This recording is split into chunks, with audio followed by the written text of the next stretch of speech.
So in this second part of the discussion, if you haven't seen part one, go see part one, where we discuss the Western motive in Afghanistan.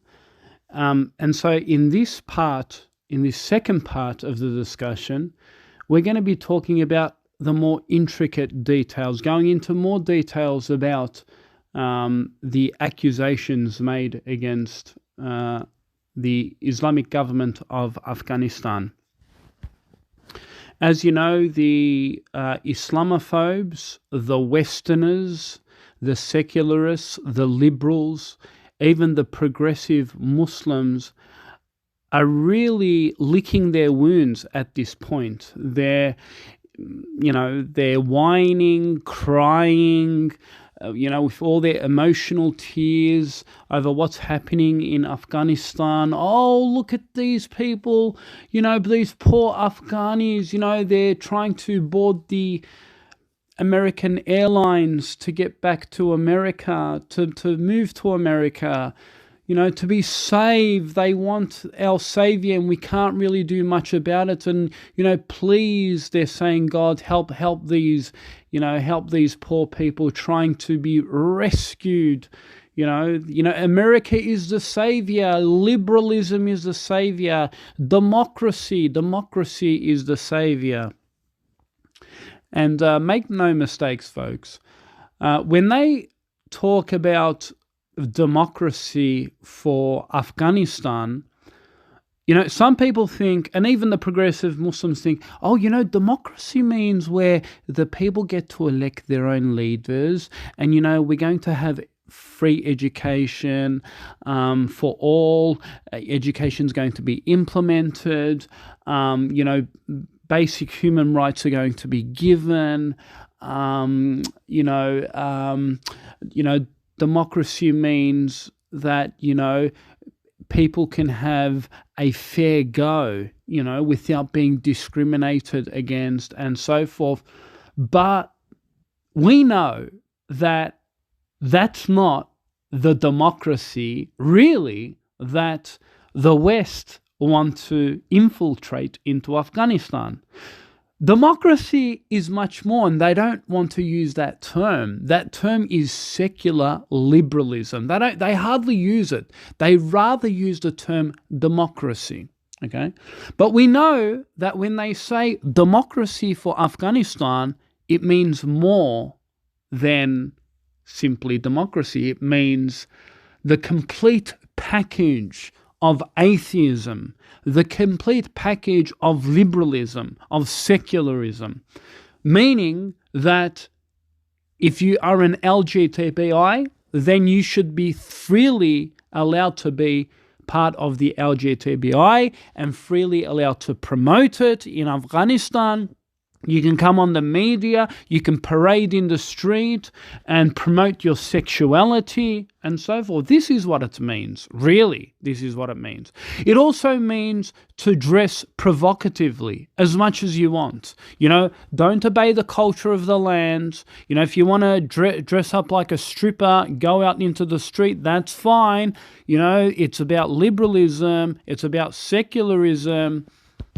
And if you want to drink alcohol and you want to have bars and pubs, guess what? We're going to have that as well. When it comes to music, doesn't matter how much profanity is in that, we're going to allow that in our festivals and our music ceremonies and our theatres and, of course, movies. Yes, we're going to have secular movies. We're going to have pornography.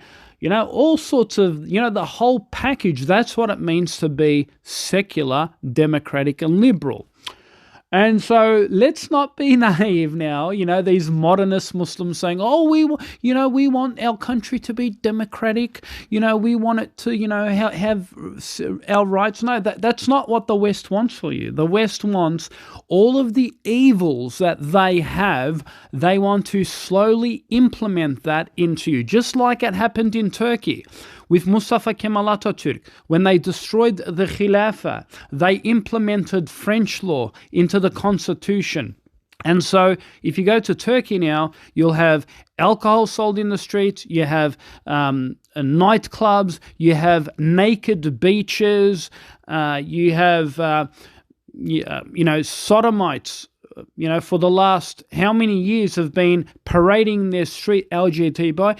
Thanks to Erdogan, just in the last recent years, that he's tried to ban these sorts of parades. And so you need to understand that the secular infiltration is to remove Sharia law, remove Islamic culture wherever it can, to undermine it and therefore infiltrate it for the people. And so we need to understand the true motive and the true context here. And of course, you need to understand that they use women as a smokescreen. In women, I said this in my first part of the video, that they're emotional, they're vulnerable. So they'll use a woman as a stick, as a weapon, to infiltrate that feminazi ideology. Oh, look, Islam oppresses women. Get rid of the Taliban, right? If you remove the Taliban, and the Taliban wasn't there, and the Taliban wasn't controlling women, and it was just Sharia and Islam, they would still have a go of Sharia and Islam. We know this because look at Saudi Arabia, for example. They believe that women, the West believe that women don't have rights in Saudi Arabia. They don't have rights in Saudi Arabia. Okay, it doesn't matter how many rights we believe Islam gives to women in Islam, even through some aspects of Sharia law in Saudi Arabia. Again, the Muslim women, in their eyes, is not given rights. Because why? Those rights do not coincide with secular liberal values. If they don't coincide with that, then that's it. No rights. Just an example. In Islam, it teaches that a woman needs to obey the husband and take permission when she's leaving the house and so forth. She can't just merely go off, unless it's for necessity purposes, she can't leave the house. Now, according to liberal values, that's oppression. That's unfair that a man can do that. That Islam allows a man to be the head of the household, the controller, the pilot. The pilot basically cannot tell the co-pilot what to do. Okay, so that's their belief. But do we see, for example, the West running to Saudi Arabia and saying, oh, you're extremists, you're terrorists, we need to invade you? No, they don't. Why? Because like I said, Afghanistan is conveniency. Right? They can't fight against Saudi Arabia because Saudi Arabia is not Afghanistan. It has money, it can defend itself, it has oil enrichment, which means that the West has an economic tie to those lands, and therefore it closes its mouth. If it really believed in women's rights and, all this ideology, why just target Afghanistan? Why not go after Saudi Arabia? Why not go after Pakistan? Why not go after these other Muslim countries? No, but it is the conveniency card. Like I said, they're fighting a group of Talibans, and there isn't real rich minerals coming out of Afghanistan like oil, which the US is depending on. And so, it's easy for them to now use the propaganda motive to try and go after that to force its secularism on another country in order to evangelize that country. We know that the Bush administration was handing out copies of the Bible in Iraq and in Afghanistan when it went to invade those countries. It sent missionary groups, and I'll put hyperlink video below this video, and you can see it for yourself. So it's not just about natural resources, it's not just about secularism and liberalism, it's also about crusaders trying to preach and evangelize those Muslim countries while they're at it. Interesting, they want to talk about, Islam spread by the sword, and they're spreading democracy by the sword. We know that there are NGO groups who are now saying that they're talking about the women of Afghanistan, right? They're saying to them, grab your phones, go into the streets and provoke the Taliban, record them. Now, what they're saying here is basically undress yourselves, put tattoos on, undress yourselves, hold your phone and go out, and we'll see how liberal they are. Because, they're saying, the Taliban are claiming to be a bit more settled down now compared to the Taliban that they used to be on. Right? And so they're now trying to provoke the Taliban to see what is their reaction. Are they really, accepting Western standards? No, the truth is they're not accepting Western standards. So what are you trying to provoke? Their aim, again, is a propaganda tool. It's a propaganda tool. Their fight is not with Taliban. Their fight is with Islam. That's it. You need to understand that. Muslims need to understand that their war is not with Taliban. Their war is not with this Mujahideen group or that Mujahideen group or the Palestinians or the Iranians. Their fight is with Islam. Period. And it is there to tarnish the reputation of the Muslims to the West. That's it. That is their whole aim, to say, look how backward Islam is. Look how medieval Islam is.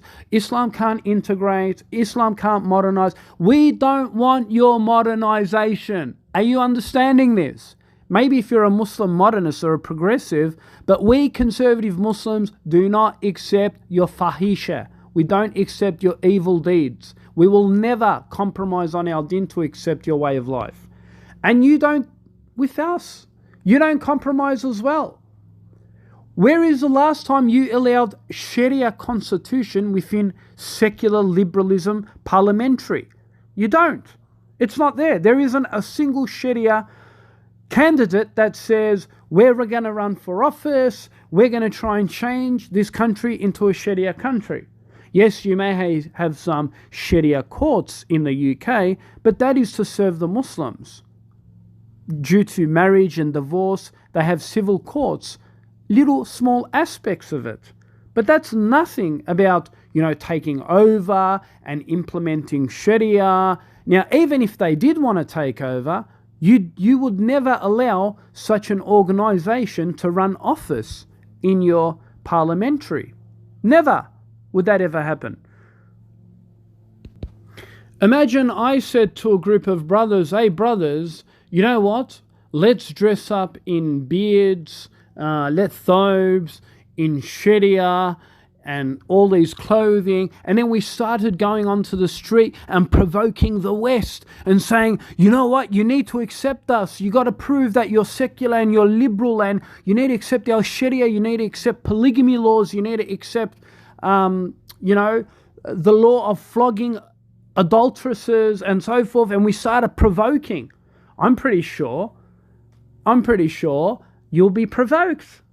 You'll be provoked. You'll come out and say, no, we will not allow Sharia law in our country and so forth. So what do you expect Taliban to do when you encourage these women to take their phones and say, dress the way you want and go provoke the Taliban? What do you expect the reaction to be?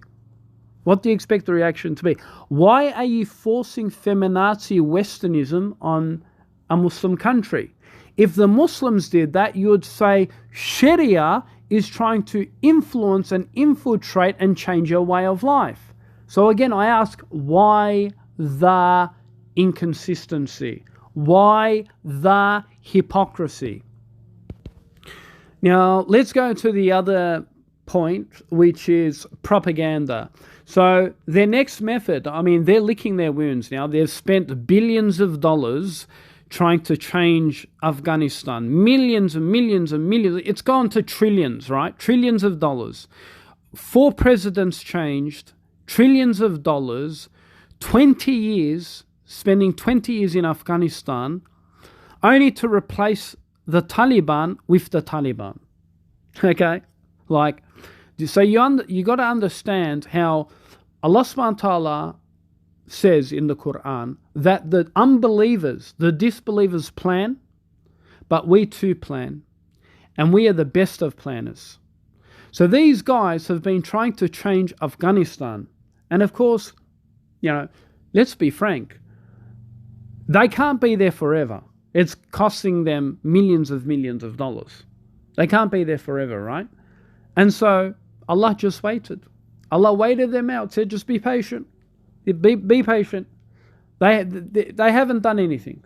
They haven't done too much damage. I mean, they have. They've left a lot of secular traits in the country, liberal traits.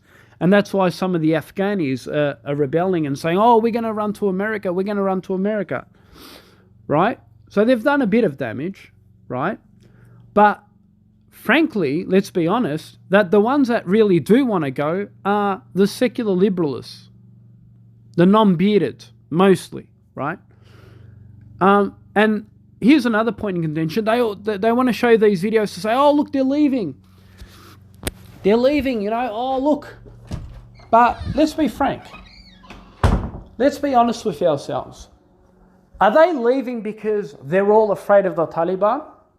No, they're leaving because they were promised the West, because of economics.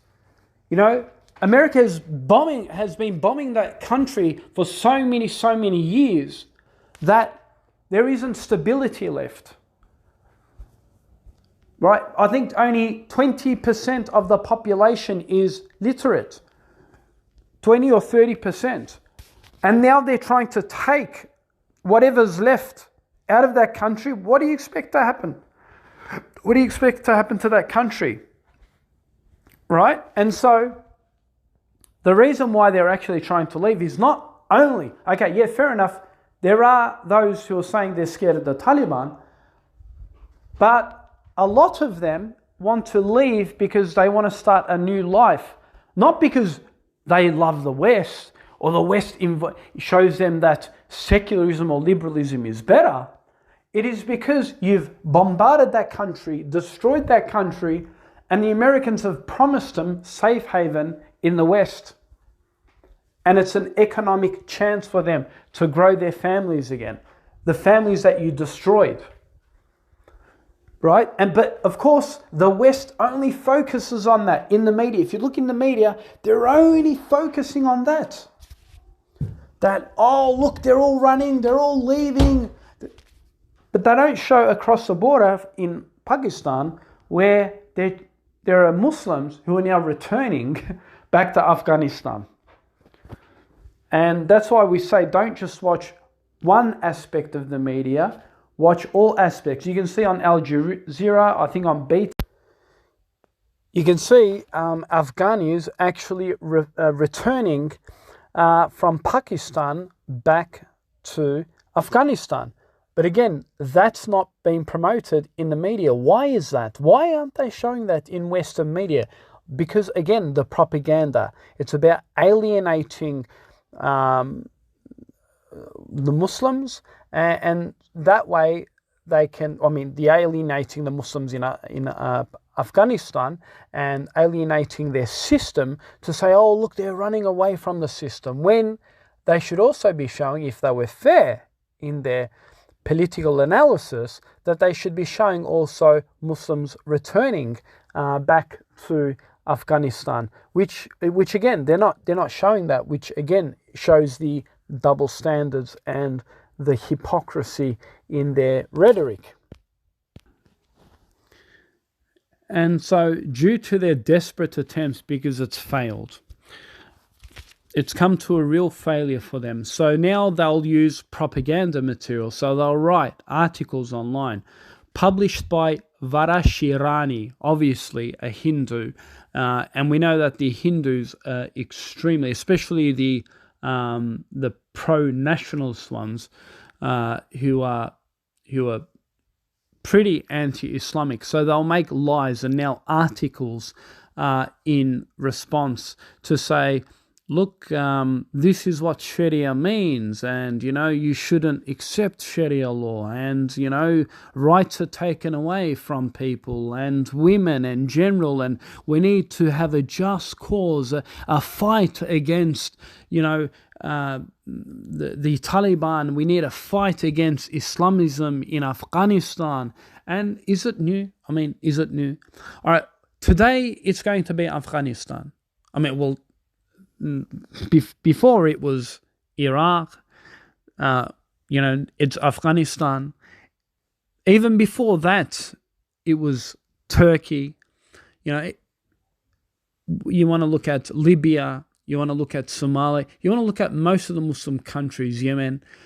Most of them, they're all been colonized. They've tried to be colonized by the Western standards. And so it's not new for these people to use propaganda material.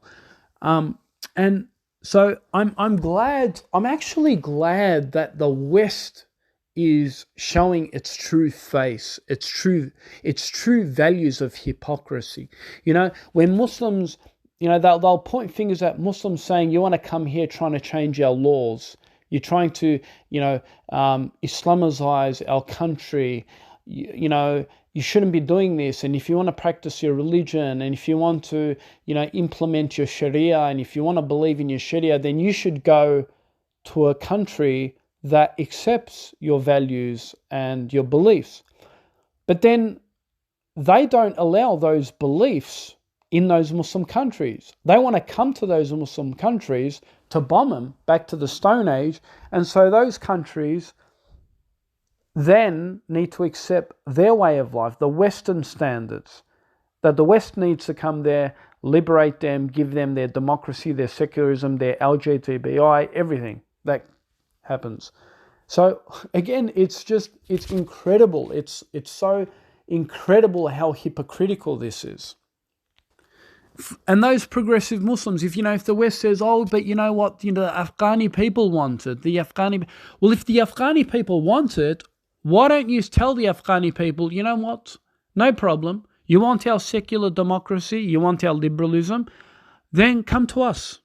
We'll open the doors, come to our country, and we'll be more than welcome to let them go. Take them. Honestly, take them. I swear, I'll even bake you a cake. I'll bake you a cake and thank you and say, take these people, right? But that's not your objective. You don't want them. You don't care about them. You want to secularize the world. That's it. Keep those, ethnics there that look different than us, those brown people that look different than us. Keep them there, but you know what? Here, we'll also implement and take our secularism.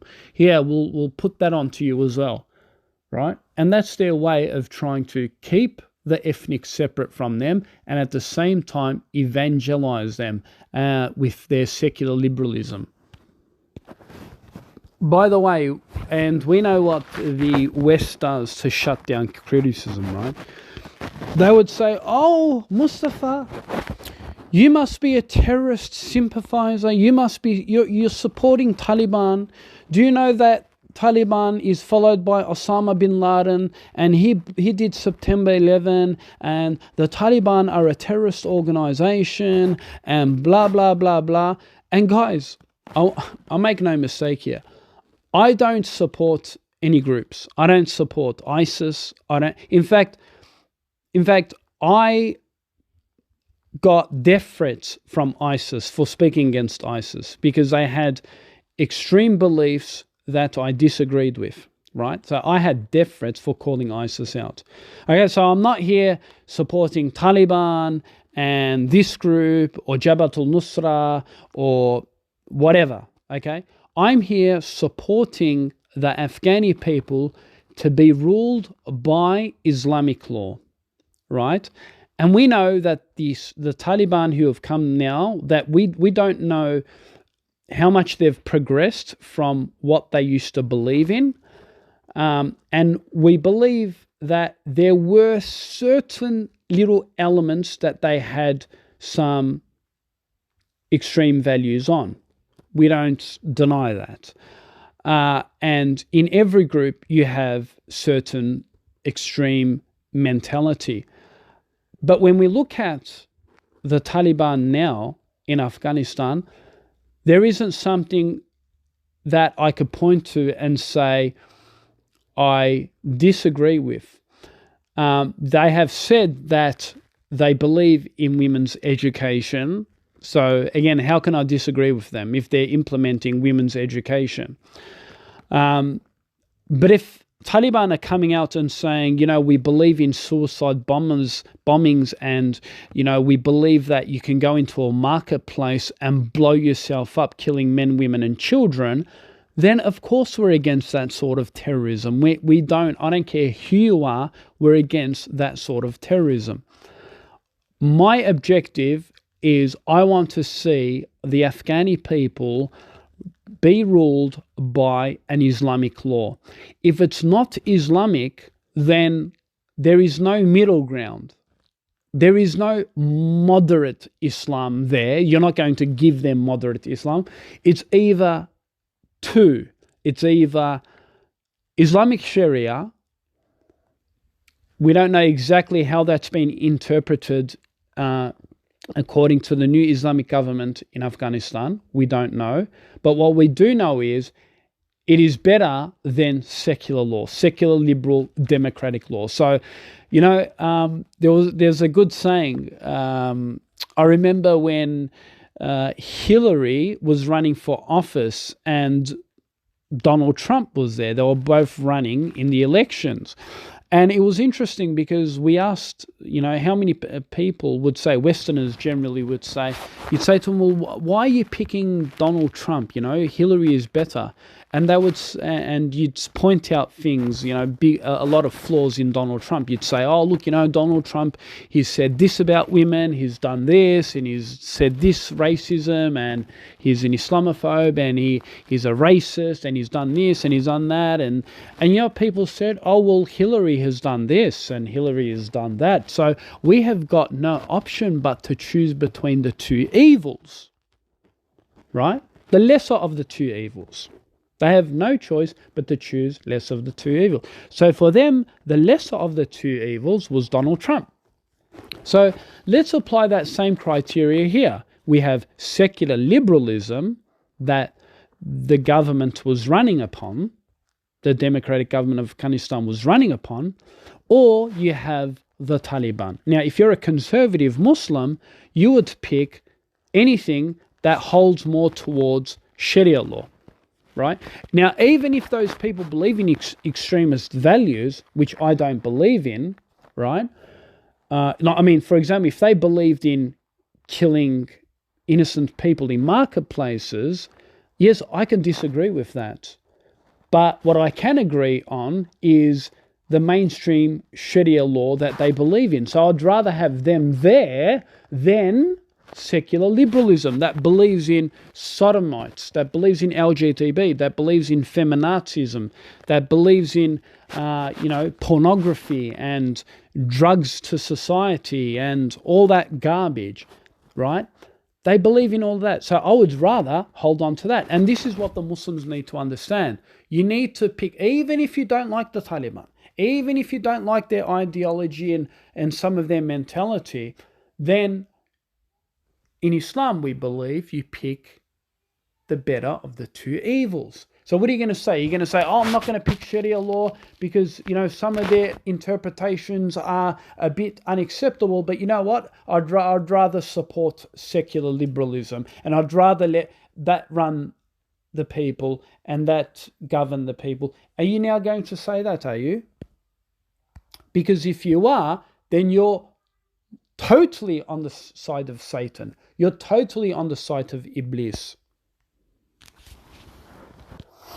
So their first lie is that Sharia law was implemented hundreds of years later after the Prophet Muhammad and not in his lifetime. And this is actually a lie. The Sharia system was running during the Prophet's lifetime. And how do we know this? Because he was judging by the Quran and by the Hadith. So, for example, when a woman came to the Prophet ﷺ and complained that she committed adultery, Did the Prophet govern them by Qurayshi laws? Did the Prophet govern her by a Quraysh law and say, oh, look, we have an Arabic law, a pagan Arabic law that says, adultery is fine, whatever? No, he didn't. She was a nursing person, and he told her to go away because she was nursing. She came a second time. She was nursing again, and obviously, and the Prophet, said repent and so forth, and whatever. She came a third time, and she was insisting that she wanted to be punished. And so Sharia law was then given to her, and the Prophet said to her that she'll be saved on the Day of Judgment. She wanted her punishment in this dunya, and therefore she's going to be saved in the next life. And so was Sharia being implemented? Yes, it was. It was being implemented at that time. So this lie that there was no Sharia in the time of the Prophet and blah, blah, blah, this is just a bunch of nonsense. Another point in contention, the lies, the propaganda that they're bringing out. Oh, the Taliban is coming and taking girls and forcing these girls to marry the mujahideen. And you're like, oh, and like the news comes to you and you're like, oh, really? They're taking these Muslim girls, these hijabis, and they're forcing them to marry the mujahideen. And you're like, oh, well, that's just not right. But like I said, things always, when that first came to my ear, I gave him the benefit of the doubt. I said, you know what, there's probably more to the story. And Lord and behold, there was more to the story. So what was happening is the Taliban was threatening the women, the army, the opposition army, the Afghan army, which is against them, which is pro-Western, which is pro-secular and pro-liberal. And they were threatening them, saying that if we capture you and we kill you, then we take your women as spoils of war, as concubines. And again, this is according to the hadith. Again, I'm a conservative Muslim. I'm not shy of my religion. You're going to say, oh, look, Mustafa, you're saying that you can, take women and rape them and blah, blah. No, we believe in concubines. You go to war, there's concubines. And so these women were first portrayed as being Muslim. They're like, oh, they're Muslim, the Taliban's coming, they're taking these Muslim women, blah, blah. Well, they're not really. They're conservative. Sorry, they're not conservative. They're liberal. They're secular. They're democratic. They believe in Westernism, and they're trying to kill Sharia law. They're trying to kill Islam and Muslims, right? So are they really Muslim? And so from that, again, I'm not agreeing with the Taliban methodology. I'd still give them the benefit of the doubt. I probably wouldn't do that, right? You probably, if you forget Taliban, if you're a Muslim army, you probably wouldn't do that still, because they're claiming that they're Muslim. But there is a reason why they're doing this. You got to understand that there is a population issue.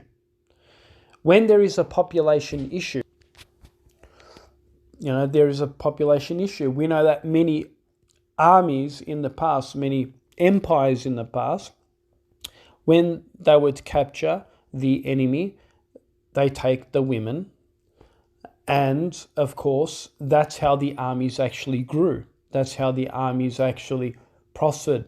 And if you're in a negative degeneration, if you're going backwards, meaning your population, and we know that, you may say, oh, well, Muslims aren't going backwards, and, they're not, they're growing in numbers. But no, hang on a minute, the conservatives aren't. The conservatives are on a minimum platform, right? We know that majority of the Muslims are against the Taliban. Majority of them against that organization from growing, and they're against it. Let's be frank. It's not many of them, and so one can rationalize and say there is a reason why they do that. For example, they say another more information came out saying how they're telling Afghanis that they need to join the war. That if you have a male child, we need one male child from every household. You need to join the war. You need to join our ranks. Now, some may say, oh, well, that's extreme and that's just not fair. And I mean, why doesn't the West pick at that? They talk about, oh, look, they're taking women as concubines of the enemy combatants. They're taking them, but you don't hear them talk much about instructing every household in Afghanistan to give up one man to join them. You don't hear that. Where are those activists, men's rights activists? Where are they? That's not in the news. But you only hear it from hearsay here and there. And even if that is true, that's what happens in war. In Australia today, or in America or UK, if your population is going down and you don't have much numbers against an overwhelming majority, the Australian law, the American law, the Western law can bring in a law now and say it is compulsory that one male member of every household must join the war. It is compulsory now. And if you don't do that, then we're going to be exterminated. We're going to be killed. No one will have a problem with it. You won't, because you'll say, this is for Westernism, this is for enlightenment, this is to preserve our culture, our way of life, this is to preserve our heritage, this is to preserve our whiteness. Yeah, you'd go, you wouldn't object to the law. But when Islamists do it, that's a problem now. It's barbarism. It's extremism. There are certain things that the Afghan of the past did, I agree, which were extreme, probably. Because they were saying, for example, that if men don't have a beard, then, they're going to get whipped. Where's your beard? Go have a beard, whatever. Yeah, I agree that part of it might be extreme. I understand. And we disagree with that. But let's be consistent. Let's be consistent now. If a nation is losing its Islamic identity, then one can rationalize why they're actually forcing men to grow their beards. An example here in the West. If I grew my beard and went to work, I'm going to get social pressures. People are going to say, you're looking a bit extremist now. We don't really accept that. Imagine I wore a thobe and a beard. They'd say, you're looking a bit extremist. It's, we don't like we don't like people looking like that in our workplaces. It's not giving a good positive outlook on our work ethics and our business model and whatever. And they'll bring up, they won't, of course, they'll always say, our secular liberalism gives you values and democratic laws and it allows you to grow your beard. And, if you want to look like a terrorist, whatever, we allow that. But yeah, they say that to your face, but behind closed doors, they always say, that's really not fitting in our society to really look like that. You should shave your beard off and it's not really ethical and, it's not, it doesn't really represent the modern West and so forth. And so you see how they have cultural pressures. But when the Taliban put cultural pressures, that becomes oppression, Islamization, blah, blah, blah. But when the West put pressures, then that's just fine.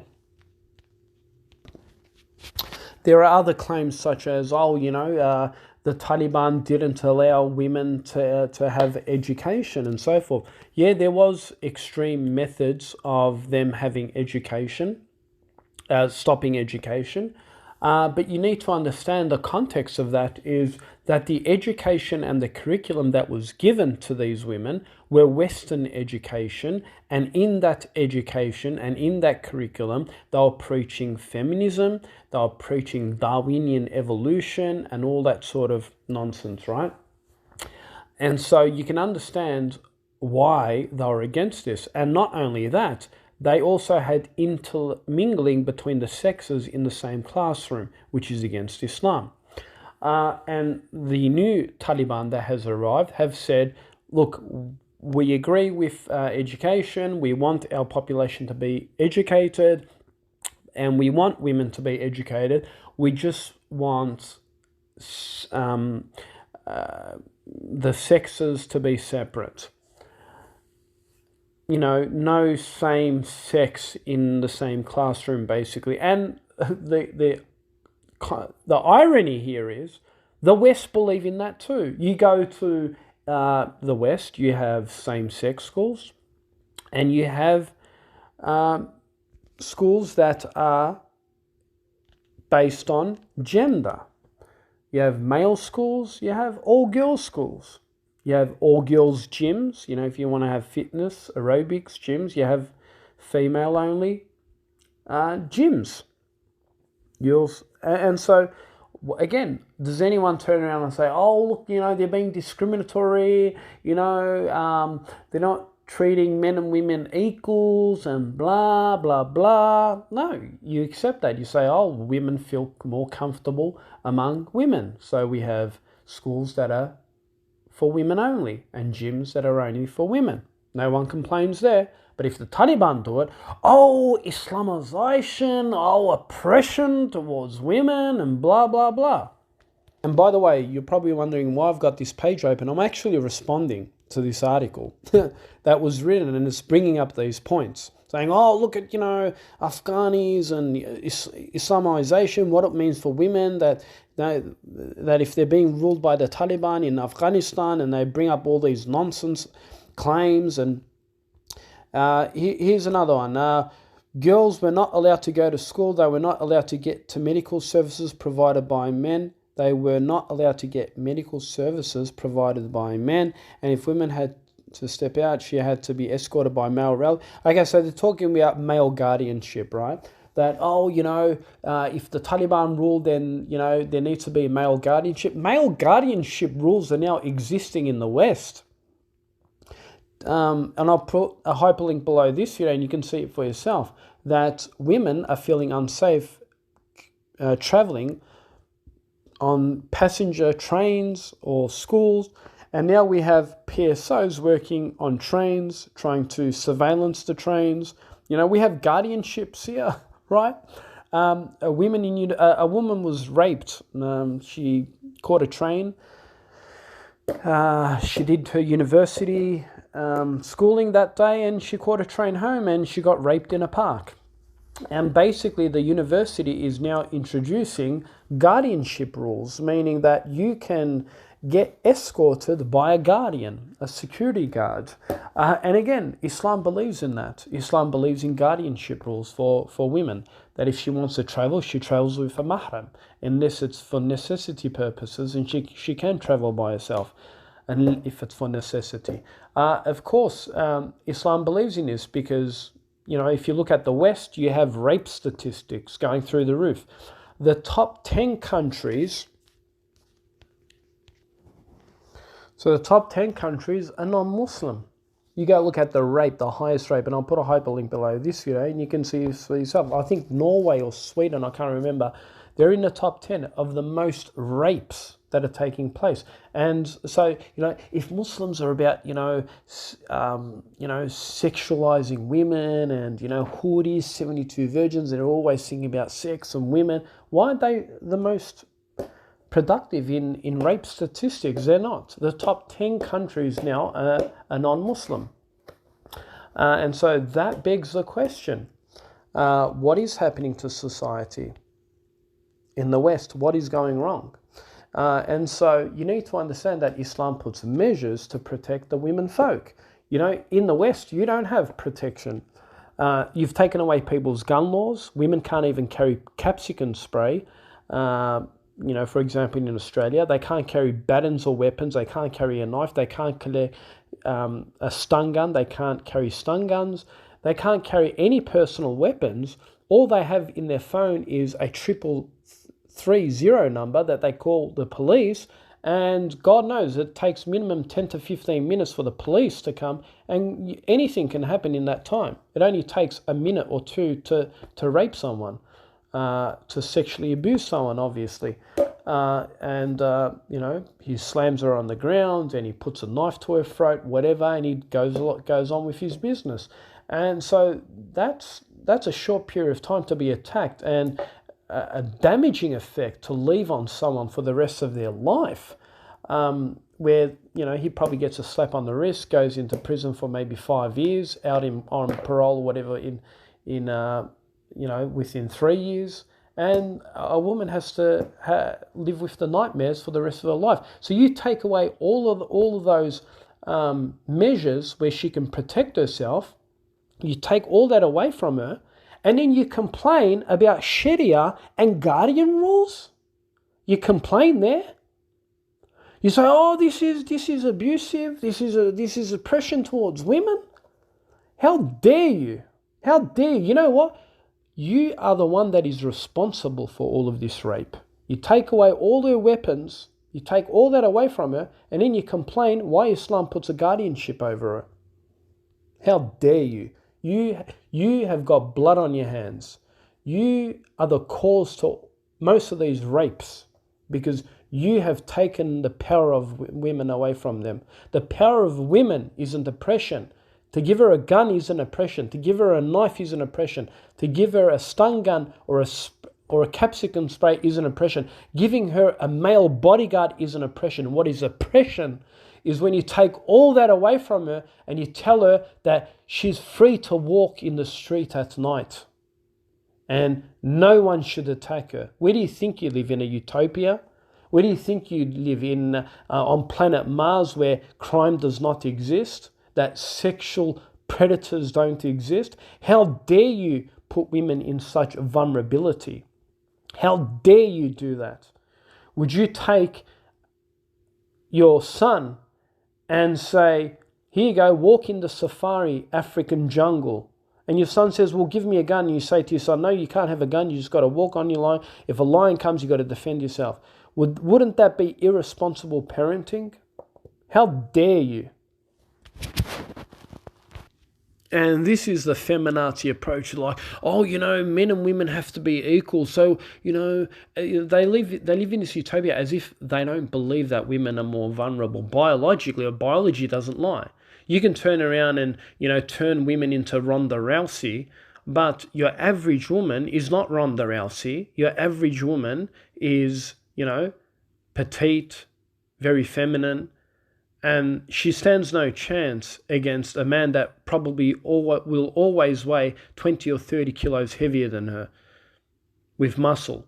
So stop your nonsense of, oh, we're equal rights, men and women should behave the same, and we should all, live happily ever after and walk in the street whatever time we want. No, we don't live in your la-la land. I mean, if we lived in your la-la land where crime and biology didn't exist and we are all equal biologically and there wasn't crime, of course, everyone should be free to walk, without a guardianship, whatever. But we don't live in that. We live in a real world with real problems.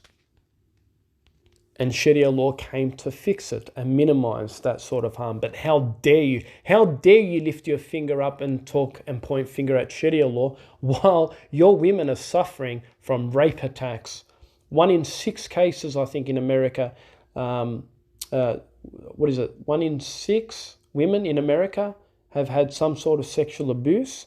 And you want to turn around and say, oh, Taliban, oppression, Afghanistan, women oppression, women rights, blah, blah, blah. And your culture is suffering and using women as, a piece of meat, a sex object where he could rape her at his pleasure. And that's your statistics, your culture. And you want to point a finger to Afghanistan. They talk about, there's going to be no art, no art. As if Islam doesn't believe in calligraphy, as if Islam and Sharia law don't believe in painting. They're all concerned about painting. Oh, if Taliban come, they're not, people aren't going to be allowed to paint anymore. Film studios aren't going to continue anymore. There isn't going to be media anymore. Blah, blah, blah. This nonsense, of course. As if they have their freedoms in the West, right? If you wrote something against LGBTIQ on social media, it's going to get censored and banned on Facebook, right? It's going to get censored and banned. More than likely, it will get banned. And you have Westerners saying this isn't right. Twitter bans comments. No one talks about, people say, it's justified because, it discriminates, it's hate and so forth. But if the Taliban or Sharia law, if they start banning Western media or spreading lies, propaganda, film studios that are showing all sorts of evil things, adultery and pornographic scenes and trying to pollute the minds of individuals, if Taliban put restrictions on that, how dare they disallow that sort of media? And we know their sort of art is filled with, profanity. And it is. You have Westerners saying that I can take my clothes off and we can do a photography on the beach somewhere, in the city somewhere. We're all sitting on our bikes and this is part of art. I hope if the Taliban are in power, I hope they ban Twitter, Instagram, what's TikTok. I hope they ban all those mediums that are just profanity, destroying lives, right? Girls, cutting themselves, dieting just to look thin in front of men, right? Just so they can be accepted. That's oppression. That's oppression if you're having to go under the knife to put plastic in your chest just so you can look good. That's what I call oppression. That is what I call oppression. But no, the West don't want to talk about that. There was a study done here in Australia, for example, that the average woman, for her to get a job, right, she had to go under the knife because it raised her chances of getting a job if she had bigger boobs. It raised her chance. And so you want to talk about Afghani woman? You want to talk about liberation? You want to talk about women's rights?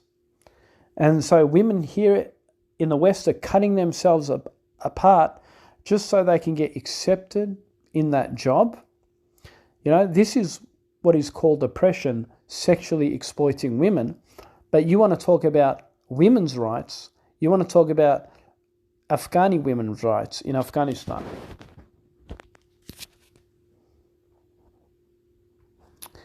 If women want rights and they want to live by Western laws, secular laws, liberal laws, leave.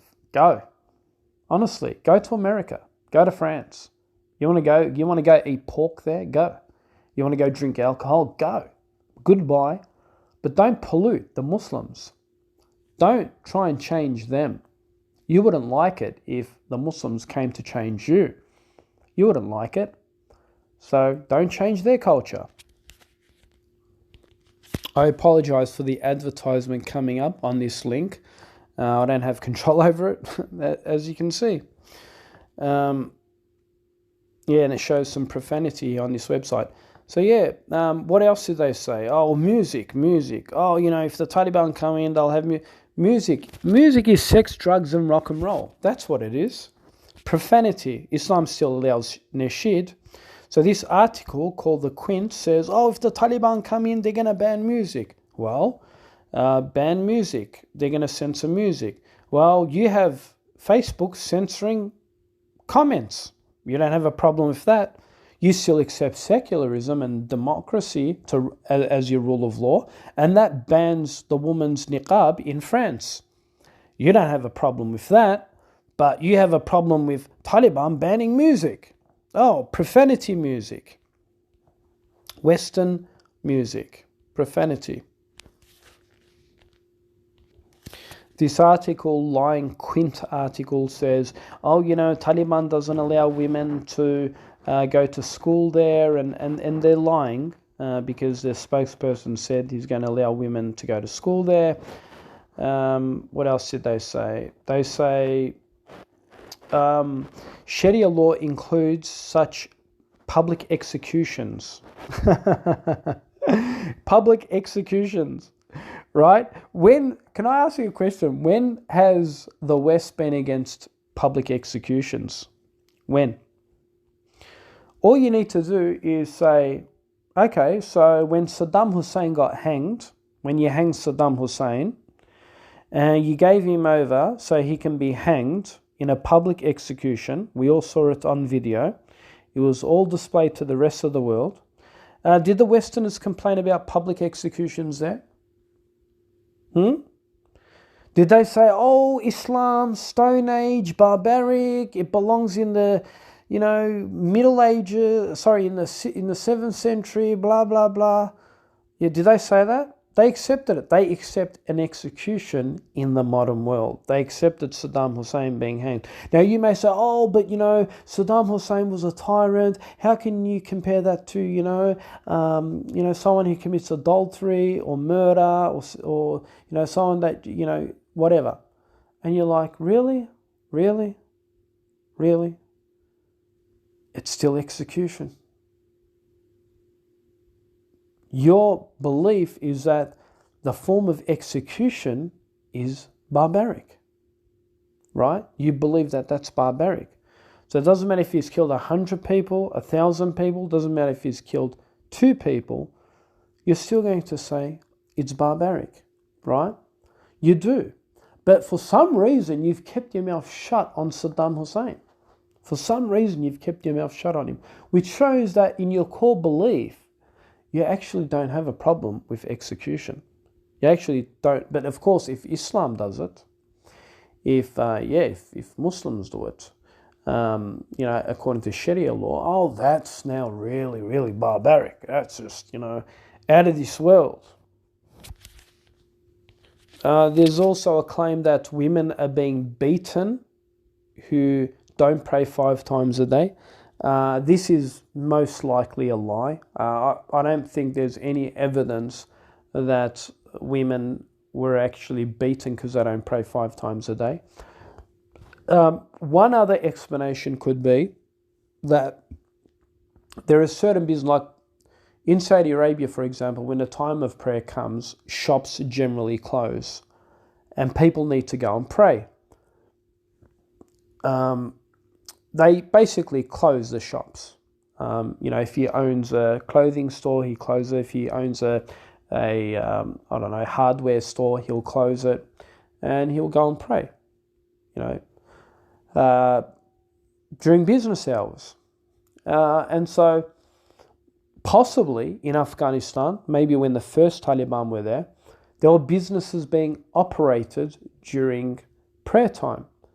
And they probably said that during prayer time, you need to close your store and you need to go and pray. And, you may say, oh, well, that's a bit harsh interpretation of Sharia law. I mean, of course, that's an interpretation. You may say, well, that's a bit harsh. And I'm thinking to myself, who's saying it's harsh? Is it the modernists? Is it the secularists? Is it those who don't really care about the prayer? What's harsh? You burning in hell for missing salah, for intentionally missing salah, or someone forcing and closing your store to protect you from hellfire and saying, go and pray? Let's think about the akhirah. Who is the oppressor here? Who is the oppressor? Is it the secular liberal that is saying, it's oppression, he should be able to run his store, you shouldn't be able to close it? These are the secular liberals that when it comes to Christmas, they close the entire nation. They say no more work. They literally close the entire nation. They say, no more work. We have a Christmas period. Everyone's got to go enjoy their Christmas. They're festive. You've got to celebrate your Christmas. You've got to go to church, whatever, right? So we're going to close off business. Oh, but when the Taliban close the stores and say you got to go pray, oh, that's now fundamentalism. That's now extremism. That's now extremism that they're calling to good, that they're saying go and pray. So I think there's a context in this, right? You can't obviously instigate and watch every single person. You can't obviously instigate and see who's not praying, who's praying. Come on, Islam doesn't allow that. No one spies over your shoulder every 2 seconds to check who's praying, who's not praying. Obviously, when they said, oh, Taliban's forcing people to pray, it's obviously those businesses who are opening their stores during prayer times, who are not closing it during prayer times, which is encouraging people to shop and not pray. And so that's probably more the context behind it. And then they talk about, oh, Islam allows stoning of adulteresses, highway robbery, and so forth. And yeah, it does. We're proud of it. We're proud. I know Westerners who say we need stricter rules. We're sick of robbery in our country. I don't give a crap about Amnesty International. Oh, Amnesty International, human rights, blah, blah, blah. I don't care. That's according to Westernism. Who cares about Amnesty International and human rights? Who cares? We don't care about it. America doesn't care about it. America could bring rules and it could go against Amnesty International. It always does. Israel brings rules, goes against Amnesty International. Who cares? Shariah can bring rules to go against Amnesty. Who's Amnesty? What are they, God? They dictate what is morally right and wrong. We believe in the book of God. Allah tells us what's right and wrong, not Amnesty International. Amnesty is not our God. Maybe for progressive Muslims, that's their new God, Amnesty International. That's not our God. You want a thief? There goes your hand. You want to commit adultery? Then you'll be punished according to Sharia law. So, under a Sharia system. That's the law. You don't like it? It's very, very simple. Don't break the law. You want to practice adultery? You want to kill people? You want to sell drugs? You want to thieve? Go live in the West. If you get punished there, it's going to be better than Sharia law, I'll tell you that. But you know what? Their culture is suffering because of this, because their laws are too lenient. They're suffering. They are suffering, irreversible suffering. They want to talk about, during the Taliban in 1996 to 2001, it was mandatory for all women to wear burqas. Yeah, it's mandatory for all women to wear clothes in the West. You can't take your clothes off and go butt naked, right? So let's have some consistency. Yeah, you may say, well, there are some certain nude beaches you can go to. Well, yeah, there are some exemptions, but generally you can't go butt naked in the street. You need to wear clothes. And so no one says, oh, the Western laws are oppressive and the secular laws are oppressive because I can't just take off my underwear and walk buck naked as nature intended it to be. You can't do that. You'll be arrested. But, the Taliban putting rule of law, and again, there's men under Islam have to wear, they can't wear short shorts. They can't uncover their navels. If men did that, then they'd be arrested too. But no one wants to talk about that. No one wants to talk about men's oppression. But like I said, they use women as a conveniency card, as an emotional weapon to say they're vulnerable, they're being oppressed, therefore we need to... Mate, if you are a woman in Afghanistan and you want to wear liberal clothes, secular Western clothes, leave. Just go. Why are you there? Why are you there? I mean, people tell me, they're like, Mustafa, if you believe in Sharia law, why are you in Australia? Why are you in America? Or why are you in France? Why don't you go live in Afghanistan? I say to them, inshallah. Inshallah, one day Allah gives me capability that it happens. It really does. But I'm here to do dawah. I'm here and again, I was born and raised in the West, right? And yes, our whole objective as an ummah is to return. But my question to you is, why don't you leave? Let's brush you with the same brush. In Turkey, in Afghanistan, in Iran, in Saudi Arabia, why don't you leave? The ones that love the West and their ideology, why don't you leave? Why don't you go to the West? Why is there trying to demand change in those countries? Oh, but if Mustafa's here trying to demand change, that's now hypocritical, is it? That's inconsistent now.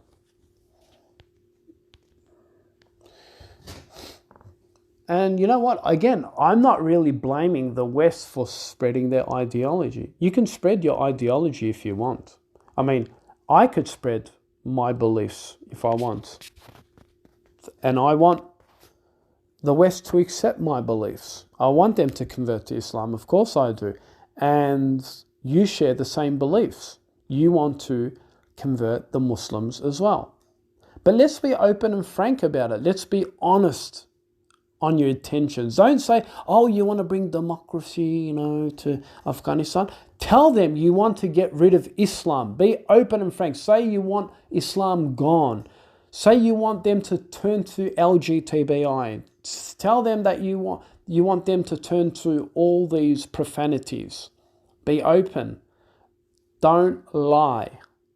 Okay? Be honest with the people. But if you are honest, then they're not going to accept you. But you'll use taqiyya measures. You always insult Muslims by saying they believe in taqiyya. You believe in the biggest taqiyya. You come in and say, you come to Afghanistan and you say, oh, take this part of democracy, but you don't tell them what type of democracy you want them to accept, right? The American army was handing out pork, yes, pork packages, throwing it at Afghanis trying to flee at the airports. They're trying to flee to leave the country. The American forces are throwing in pork packages, right? This is how they respect your rules. This is how they respect you. They want to turn you into pork eaters. Here you can see it on the screen now. Pork sausages, patties, maple flavoured.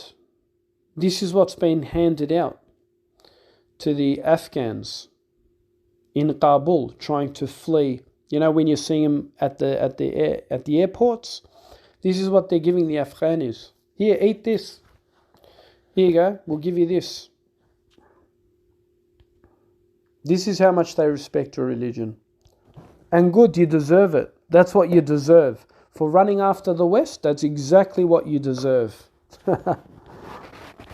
There is a lie on their website. At the Quint, they say Sharia law also means to kill someone with the hudud if he drinks alcohol. This is another blatant lie that they illustrated. There is no hadith reference or Quranic verse to actually support this. Although there are punishments such as, you could get flogged, your store could be shut down, you can be imprisoned and so forth for selling alcohol to the Muslims and so forth, and having this shop allocated in that area. This does not deserve, though, the death penalty. And I don't know. And again, I'm still trying to understand the din. And if there is anyone that can provide me a reference where it says you can, the hudud does, the punishment apply for the one who drinks alcohol, then produce your evidence. But this liar, these Hindu liars at the Quint, who write these articles, they're blatant liars, as you can see, these blatant liars. And there is no reference. They don't even cite a reference on their website. And then the topic went on to alcohol. Let's talk about alcohol. But what we can do is I'll put a hyperlink below this video. You can see Sharia law versus secular democratic laws. We show the harmful effects of alcohol compared to Islam. And you can go through all of the evidences and statistics, and we compare morality on Sharia versus morality on secular liberalism and the statistics and harms that are caused to modern populations. And you can go and check it out for yourself, because I don't want to get too much into that, and you can see.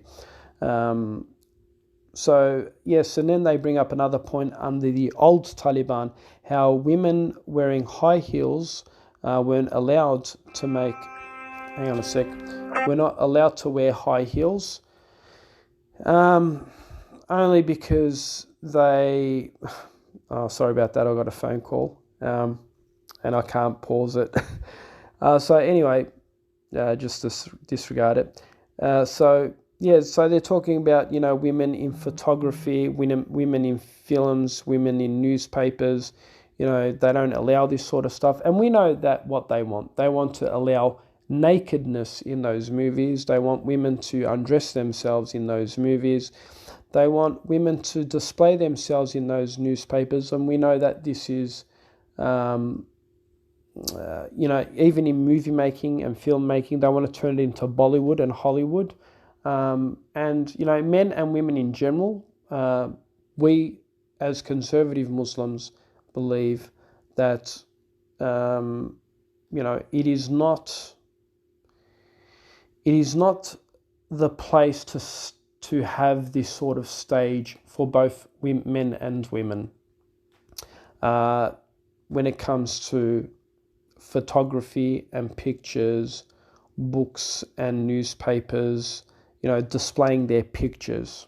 Unless you want to display women in a burqa, in a niqab, in a hijab, obviously her face covered, okay, but I don't think anyone's going to be interested in that. Generally, they're going to want to see the beautified version of a woman in movies, in photographies, and in these newspapers. And what's the reason of the niqab and the burqa if that is permissible? What is the purpose of the niqab? Yes, women can be in films, pictures, photographies, as long as she wears her niqab and her burqa, she wants to go on it, and they want to produce, I don't know, maybe another movie of the Prophet ﷺ or something. No problem. I mean, generally the Taliban or the Sharia law that exists in their country now, what they're actually opposing is Western style films, okay, where it has all sorts of profanities. But they don't want to talk about that, of course. So I'll pretty much end it there, responding to that article, that stupid, pathetic article. But what you need to realize, there is biological differences between men and women, but their objective is to tarnish Islam, the Muslims, trying to brainwash the masses so they can get rid of Sharia law and so they can implement secular, democratic, liberal laws.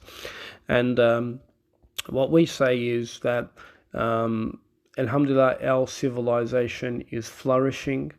We have, yes, there are Muslims who have become too progressed and liberal where they don't want to practice those laws. Yes, there's going to be them. Even among the Christians, you have that. Those who go more towards Protestantism and secular liberalism and who don't believe in orthodoxy Christianity. Of course, you're going to have that. That's something that obviously we can't stop. People are going to have their different views and they're going to become misguided. But what we can do is we can demonstrate and show that there are differences between men and women, even in the secular world where they believe in differences. And they do, they talk about women's rights, but you won't find them grab a woman to fight Mike Tyson in a $1 million match. Why? Because they know that there's differences between men and women. You have men's sport, you have women's sport. There are differences. They're biologically different. And so there are roles in Islam for men, there are roles for women. Again, if you don't like that, then leave Islam. Go to the sea. I don't care if you don't want to come to heaven, if you don't want to follow Allah's laws and His regulations, go to another religion. We don't care. And so, there are different roles. I mean, you have men, for example, that don't in Islam have rights when it comes to wealth, for example. So a woman can earn her own money and she can keep her own money and save it. Whereas a man, he can't save it for himself. He has to spend on his wife. None of the secular liberalists come out and say, oh, this law is oppressive towards men because she doesn't have to spend on him, but he has to spend on her. None of them talk about that. Why is that? For thousands of years, Muslim men had to pay for women. Muslim men had to pay for everything, from her sheltering, from her housing, from her clothing, everything. He's not allowed to save his own money if he hasn't provided for her. Every single cent that he makes, he has to provide for her. He can't save 50 grand in his bank account and that week he doesn't provide her food, electricity, housing, comfort, heating, whatever. No. If he does that, he's in transgression, he's in sin. He can't. So he has to spend on it. No one says, oh, that's oppressive towards men. But a woman, if she wants to take all the man's money and use it for her expense or whatever, and additionally she saves her own money, she can save her own money. She can put it in her bank account and he's not allowed to touch it. He's not. He can't tell her, well, you know what, you've got 100 grand in your bank account. I want half of that. He can't say that to her. I mean, he could ask her if he needs it, and if she's willing to give it, fine. But if she's not willing to give it, it's up to her. She's in no sin. But a Muslim man can't do the same. If she says, you haven't provided for me and, you need to, buy me a bag or a car or I need this or I need these nice fancy shoes, he has to buy it for her. He has to provide for her. That's it. That's part of Islam. That's something that she needs. But a man can't do the same. But we don't see the secular liberalists saying, oh, look at this oppression towards men. She could use his wealth, but he can't use her wealth. But that's never a discussion. It's never a talking point. Never a talking point, right? and this goes to show that, do they really believe in equal rights? Or is it only equal rights when it comes to women? So where Allah has forbidden things for women, He's made it halal for men. Where He's forbidden things for men, He's made it halal for women. So there's an exchange. We don't believe in total equal rights between the sexes. They've got differences. Allah has given laws to men and Allah has given laws to women. And we're not ashamed of that. We're not apologetic about that. We are proud of what Allah has done. He's picked the laws. He knows what's right and He knows how things work. And we submit and we obey to those laws. But you have progressive liberal Muslims who twist the verses of the Quran, who twist the hadith and say this is, fake hadith or this is not authentic, based on their own lies and conjecture, right? Just to fit the Western narrative to try and make men and women equal. But, if you go to the Western narrative of men and women equal, they're not equal in their own hemisphere.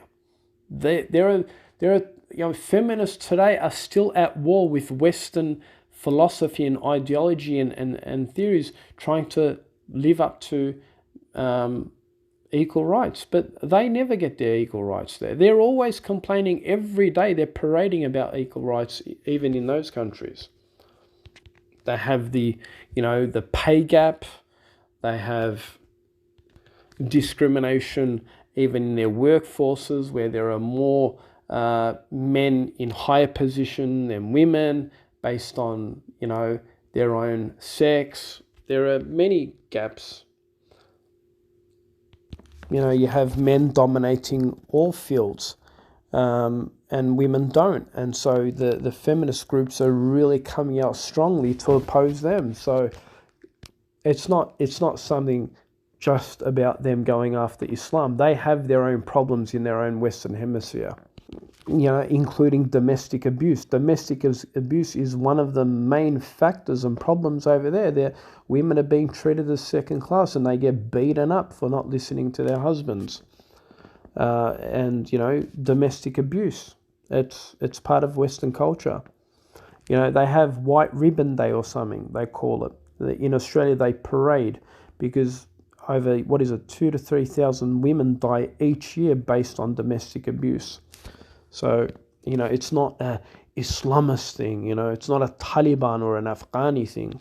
So I want to finish this video by showing this beautiful propaganda material. This is what the West call it, propaganda. The Taliban put the Islamic flag, and compared it to the Americans, right, in Afghanistan. They restored Islam back in Afghanistan. And that's what you get. Western America. Your secular, liberal, LGBTIQ, feminazi, democratic ideology failed in Afghanistan. Here you go, West. Finger up, ya mate. So, there you go. And, the modernist Muslims are upset at this. They're really, really upset at this. And, but, just as they're upset at this, they're also going to be upset at Imam Mahdi when he arrives. A question is asked to a conservative Muslim, what are you looking forward to most when Imam Mahdi arrives? A, destroying the Jews and recapturing Al-Aqsa. B, ruling the world based on Sharia law. C, the killing of a Dajjal. The answer is D, seeing the true face of progressive liberal Muslims.